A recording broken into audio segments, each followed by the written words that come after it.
From LinkedIn News, I'm Leah Smart, host of Everyday Better, an award-winning podcast dedicated to personal development. Join me every week for captivating stories and research to find more fulfillment in your work and personal life. Listen to Everyday Better on the LinkedIn Podcast Network, Apple Podcasts, or wherever you get your podcasts.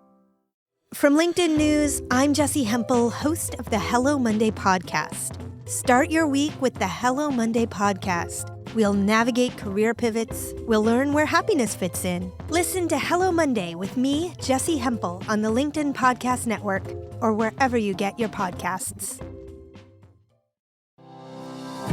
Does your company invest in professional development training? If you believe that your team would benefit from a negotiation workshop, all you need to do is go to our website, fill out the workshop request form, and then we'll set up a time to chat. These workshops are completely customizable, and we've done them all around the country. Negotiation and conflict resolution skills are beneficial across all professions, but they're especially useful in procurement, purchasing, sales, sourcing, and contract management. Our calendar is filling up quickly, and we even have some workshops scheduled for next year. If you think you might want one, I'd suggest reaching out soon so you don't miss out. Check out the link in the description to learn more, and we will be right back after this. So Nancy, thanks for joining us today. I'm so glad to be here, Kwame. Oh, we're glad to have you. So how about you just get us started by telling us a little bit about yourself? Well, I'm a sales growth consultant, and I help companies, more specifically the people within them, become more competent and confident in all of their sales conversations. That is the most succinct response we've ever had. Well, I could go on and on, but for your audience, isn't that what they want to know? I mean, I got the stories, I'll tell you, but maybe we'll get into those later. Oh, for sure. Oh, we will. This is going to be good. I'm very excited because this is going to be the first episode where we actually dig deep into a specific skill.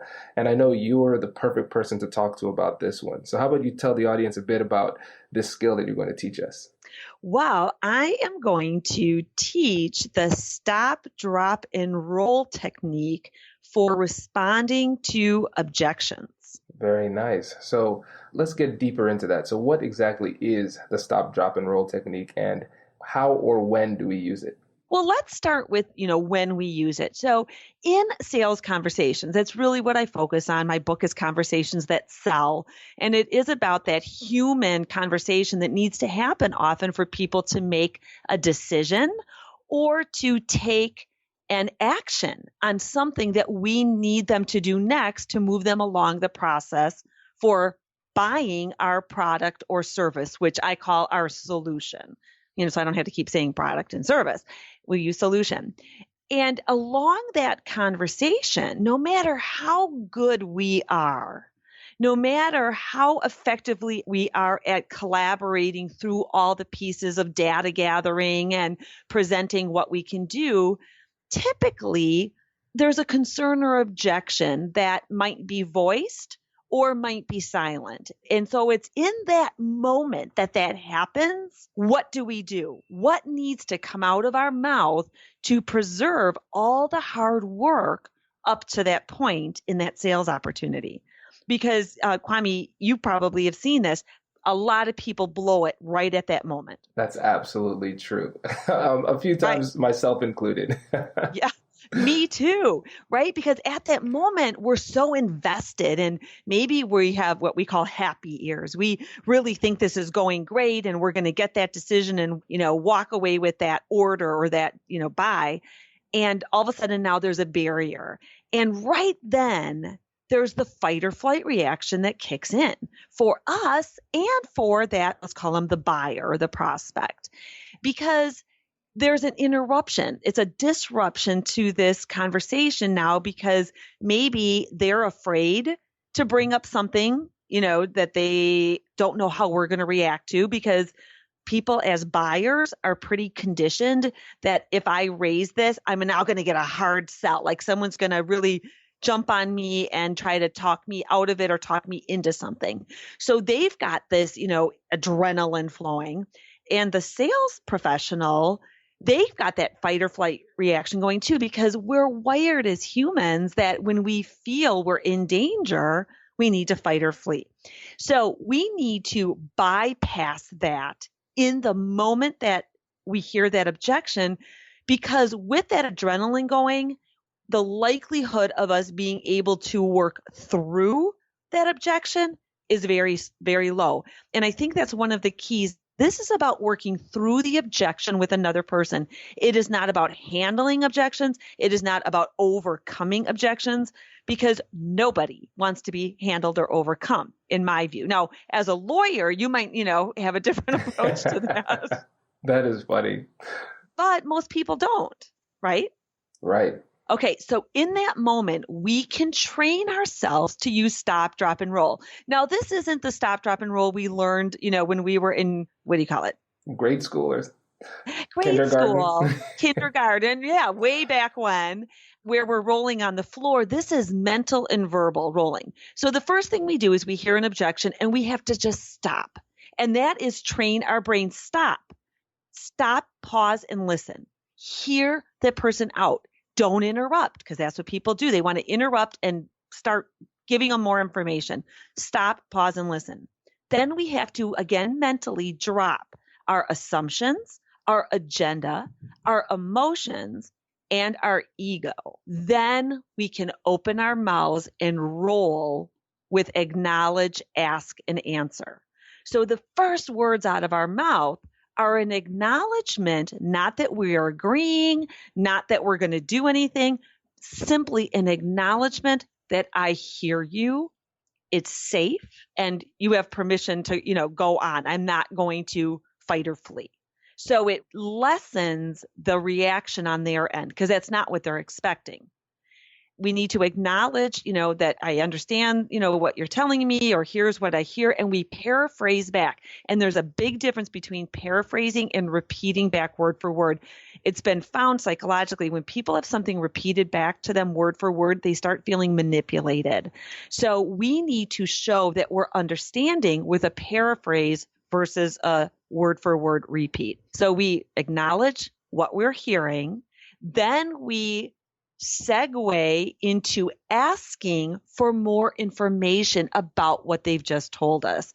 Because for many people, it's a stall, or it's a easy concern that they first raise, and we've got to dig in and find out more about what's coming behind that.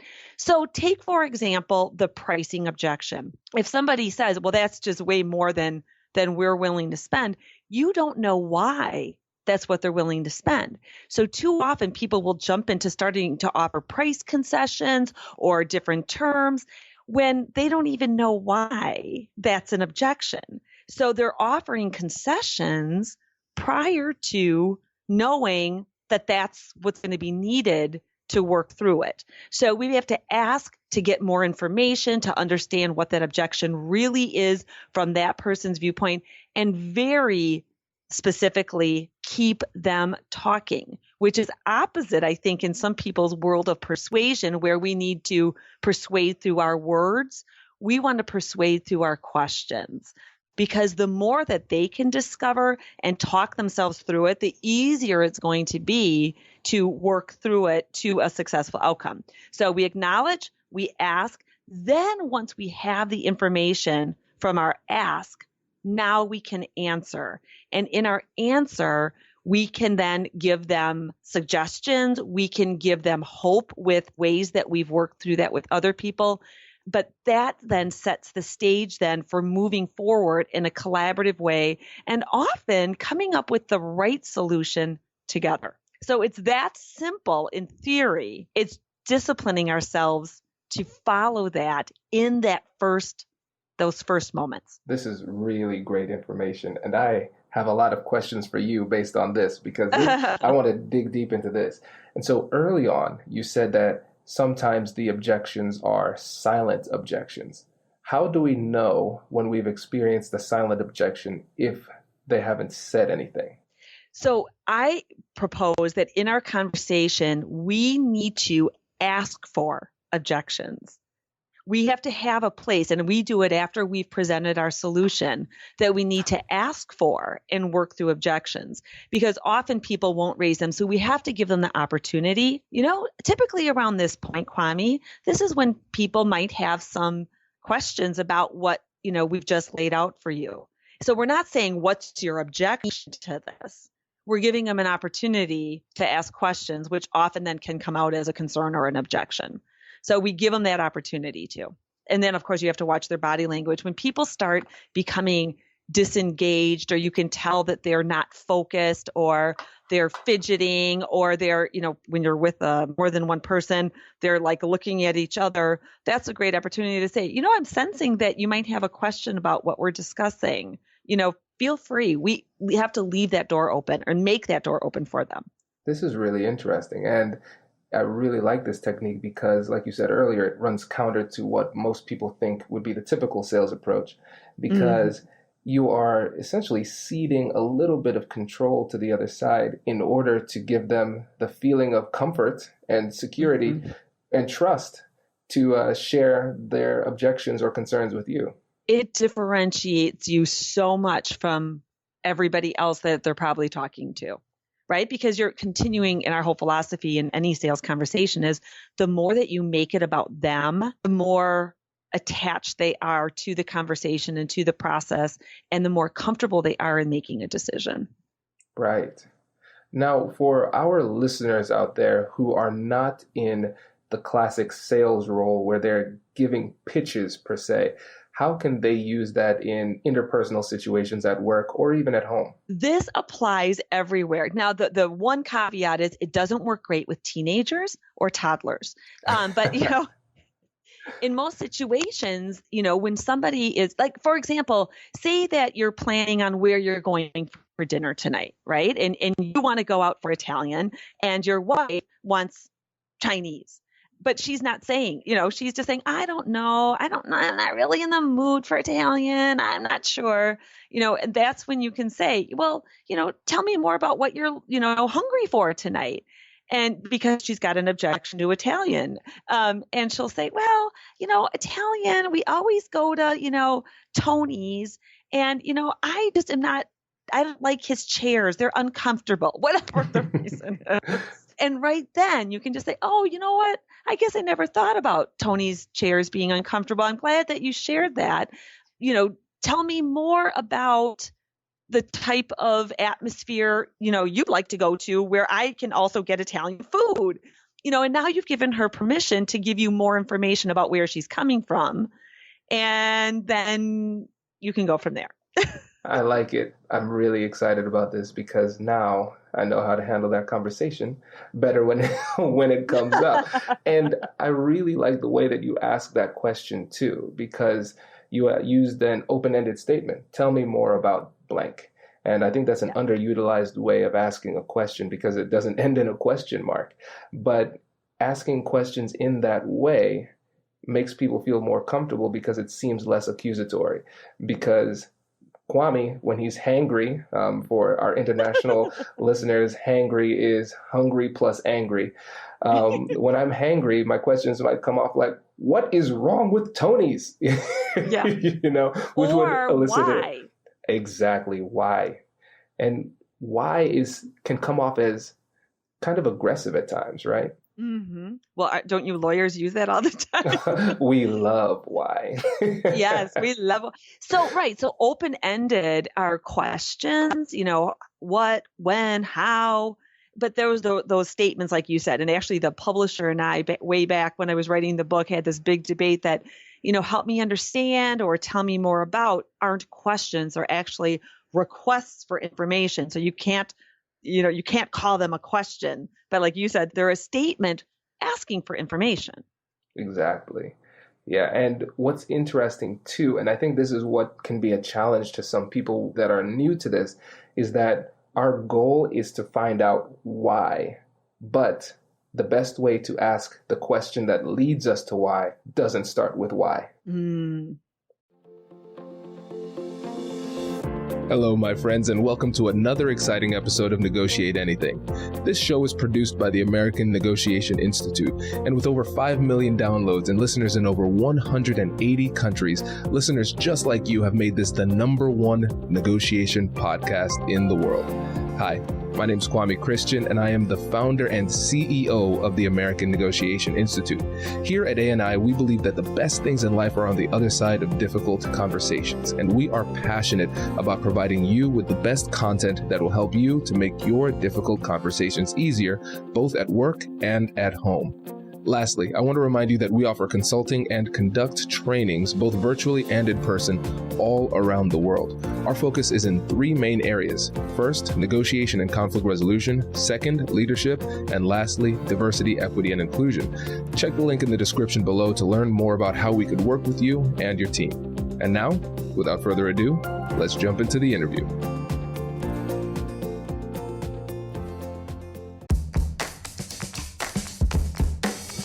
Hey you, I'm Andrew Seaman. Do you want a new job? Or do you want to move forward in your career? Well, you should listen to my weekly show called Get Hired with Andrew Seaman. We talk about it all, and it's waiting for you, yes you, wherever you get your podcasts. Brace the rudders! Raise the sails! Raise the sails! Captain, an unidentified ship is approaching. Over. Roger. Wait, is that an enterprise sales solution? Reach sales professionals, not professional sailors. With LinkedIn ads, you can target the right people by industry, job title, and more. We'll even give you a $100 credit on your next campaign. Get started today at linkedin.com/marketer. Terms and conditions apply. Yeah, it could be, well, what made you think this? Or, well, not, that seems kind of aggressive too, but going the route of the open-ended statements or using how is another way to get around it that seems a little bit less aggressive. But the goal is to find why, but often asking why in that straightforward method could come off as too aggressive. You know, recently I had a group of salespeople really challenge me on some of like the universal go-tos that you can have ready, in any situation. And I said, one of the best ones is, tell me more about. You can use that in most situations. Just tell me more about, what you just said. Tell me more about the pricing, situation. Tell me more about how the timing will impact this. Tell me more about those uncomfortable chairs and what else in the environment. Whatever it is, it's something, again, that you're really, if you're, and so much of it has to do with your tone. And if your approach is really seeking to understand, or whether you're trying to gather information to corner them in some way to then sell at them. There's a big difference in approach. So that's why, for me, objections, the more we think of them as, hey, if I get someone telling me an objection, it's a huge opportunity. It's an opportunity to find out where they're really coming from, because once it's out on the table, we can work with that information. And I'm not going to be chasing this afterward without really knowing where it stands. It's an opportunity often to uncover additional ways that they might need your help. Because depending on who you're selling to in a business-to-business situation, often the objections are about now what that person might need to do internally to get something through. And so you might find out about other decision makers that didn't, come out earlier. You might find out more about the process that they're going to take to make that decision.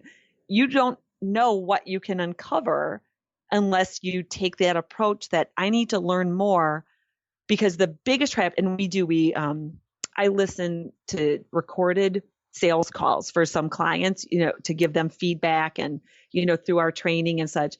In this situation, as much as people say, well, I don't really answer, I do this. This is what I do. I want more information.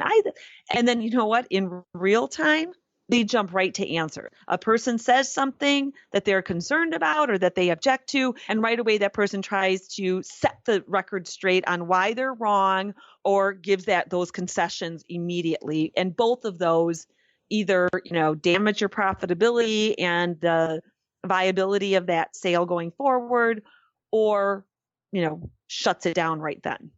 Exactly. And when you make the mistake of trying to answer without fully understanding the situation, you end up solving problems that might not even exist. And so to the point you made before, they might just start making monetary concessions when that really isn't the issue, thus hurting their margins. Exactly. So let's get into the most fun part of this conversation, the part that I have been waiting for this whole time. And this is going to be our role play activity. And so this is the first time ever on the podcast that we're going to do a role playing activity, because people would say, hey, Kwame, this information is great, but what happens if the other side doesn't play nice? What happens if I run into objections? Those type of things.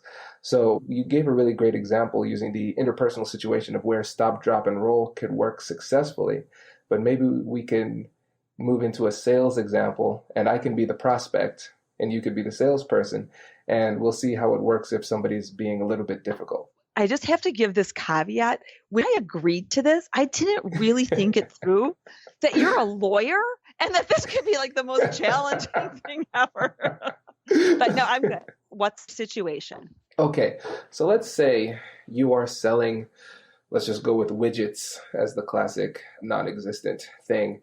And so I'm a corporation. I want to buy your widgets wholesale so I could retail them. Okay. So let me just say this. You are a person, not a corporation. So what's your role? Very nice. And that is an expert level question. So I would be, let's say I'm in procurement. Okay. So procurement people are trained to like make salespeople sweat.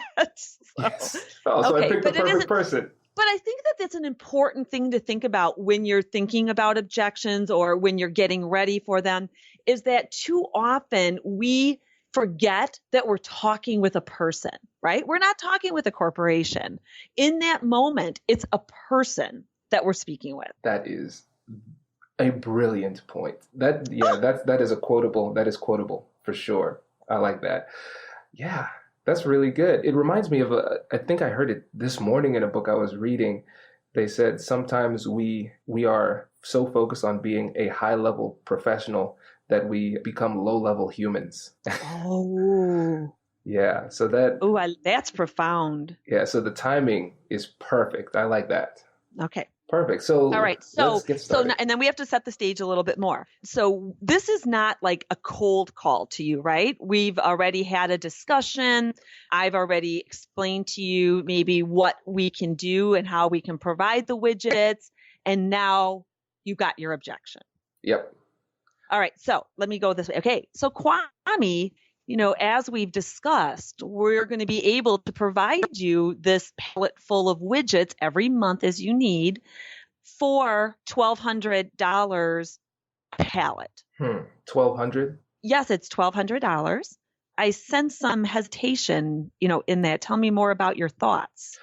Yeah, here at Kwame Corp, we value providing our loyal customers with the highest value products at the lowest price. And so with $1,200, it's just going to be difficult for us to provide that value while still claiming the margin that we would like to have. All right. Well, providing value is such a different connotation to different people. And so I understand that, providing that value to your members is why you're in business as a wholesaler. So tell me more about that providing value and the margins that you look for, et cetera. So we want to keep between, let's say, I don't want to give too much proprietary information in this call, but let's just say we want to keep between 15 to 30% margins on our products. But the thing is, we want to make sure that we are only going with industry leaders with the products that we provide for our customers. Okay. So you're looking for the best quality, as you said, the industry leaders, and maintaining that 15 to 30% profit margin on what you're providing. Right. Okay. And so for what we're providing with these widgets, what have you done with that in the past? I mean, do you have a similar quality to what we are offering? What have you found your market is looking for? We've had some situations in the past with our widgets where we were concerned about the quality. And ever since that incident, I don't want to name any names or anything like that, but after that incident, our CEO has been just a stickler on the quality of these widgets. So I know for me, there's a lot of internal pressure to make sure I'm making the right decision, because the CFO is going to get on me if the numbers aren't right, but then the CEO is going to get on me if the quality isn't right. So really, I guess my job is to keep the CEO happy first. So quality is the biggest concern. So we're shopping around trying to figure out who is the best in the industry first. So from what you have been shopping and the quality that you've seen from our widgets, I know you've really dug into all of the specs and such. How does ours stack up to what else you're looking at? I know I'm trying to say this without giving away the name of the competitors that I'm talking to, but I would say you are number one or number two. Okay. Well, that's encouraging. That's encouraging. And so, if we are the top quality or even number two in this situation, what value is that, for your members? How do you place a value on what they're going to be willing to spend? It's a difficult question for this fictional scenario. So what I would say is really let me put it this way. My customer is the CEO, and whoever can prove to me that they have the highest quality and focuses more on the quality, that's really what would sell me. Okay. All right. And so, you mentioned that the price, that was what your first reaction was. What you're saying really is the $1,200 a pallet might be more palatable if the quality is of the level that your CEO is looking for. Exactly. If we can prove, if there's something that we can prove using objective measures that the quality is top notch, I think we would be able to swing 1,200. But again, it comes down to that question of quality. Okay. Well, Kwame, the goal of us helping you then is to get that right product to your CEO. And so, you said you need objective data, on this. What type of data do we need to pull together that's going to help you make your case internally to him? Well, first, I'd want to see a following, because of course we have marketing. We market to our customers, but we want to bring in products that already has a following, so we could possibly bring in even new clients or new customers to our store just by carrying you. So seeing a social media following would be huge. Seeing growth in your company would be very important as well. And also seeing great reviews. If we can see on various objective websites, like let's say Amazon, that your product has a number of sales over 4 stars, I think that would be sufficient. All right. Well, I know I can pull that information together for you, because you're not asking just about the product. It sounds like it's going to be important to show that we as a company are on a growth path and have that presence and branding so that it's easier for your sell-through and bringing in new customers. Exactly. Here at Kwame Corp, we don't associate with losers. So, so if you could bring me that information, I think we could have a deal. All right. So we can end this role play, but from there, of course, we would go on to schedule what's our next follow-up, what information exactly I would provide you, what's the time frame, and possible. Where I would go there is, let's get the CEO in on that meeting. Smart. And tease that out a little bit more. Why would you want the CEO on the meeting as well? Because you let me know he's the real decision maker in this. Exactly. That's perfect. Yeah, you did a great job. And the timing was really great because you weren't rushed. A lot of times when we're under pressure, we rush, and that's where we make mistakes. And and the questions were great. You had me on my toes. You really came up with some details. Here's the thing about the whole not being rushed, and that is, as you just said, such an important thing. People will say, well, gosh, if you follow, acknowledge, ask, and answer, you're giving up control. And I believe that's how we're taking control, is by slowing things down. Because at that point, people do rush, and that keeps that adrenaline going. It starts causing some mistrust. It's a false sense of rushed. It's slow things down and take control again through your questions, not through what you're telling. You need the right information to share, but you've got to, I say, earn the right to share that information again once you have them engaged back into a conversation, because it felt like a conversation to me after the first question or two versus a negotiation of some sort. Right. And you know what's interesting? Because I was trying to be Tommy Tough guy here. And so you saw my first response was like, what, five words?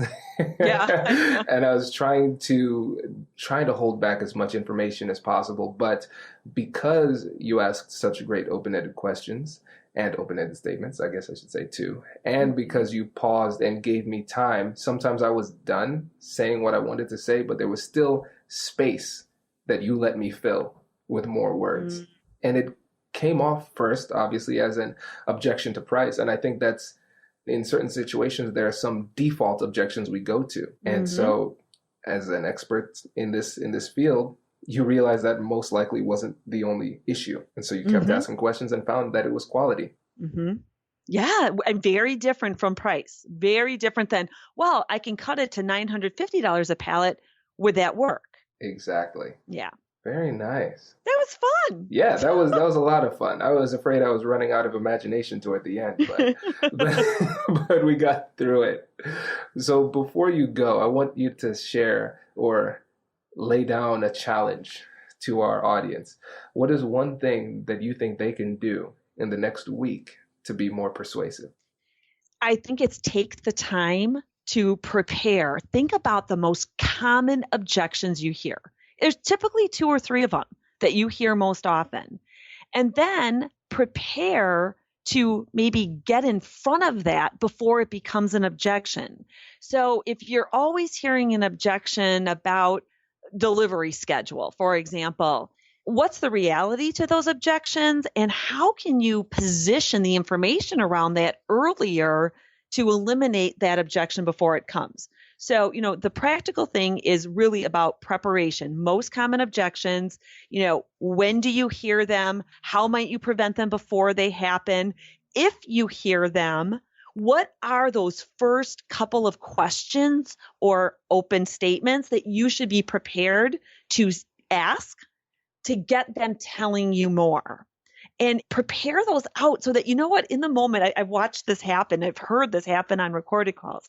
In the moment then, when that objection comes up, you can just hear the rep just kind of smile like, I got this. Like, I know exactly what to do right now. I'm not surprised. I'm not whatever. And they can just kind of like just settle back again and really take control without it feeling like they're overcoming or handling that person. Right. This is beautiful. This is really great. Congratulations! You've just joined an elite club. By listening to a full episode, you're now officially on the Negotiate Anything team. So welcome aboard. What most team members do is they subscribe to the podcast because that allows them to automatically get the latest episodes of the show. The best things in life lie on the other side of difficult conversations. Keep learning, keep practicing, and keep getting better. Your relationships will improve, your career will soar, and you'll have the confidence you need to get the most out of these crucial conversations. Again, thank you for joining the team. We're excited to have you, and I will see you in the next episode. I'll catch you later.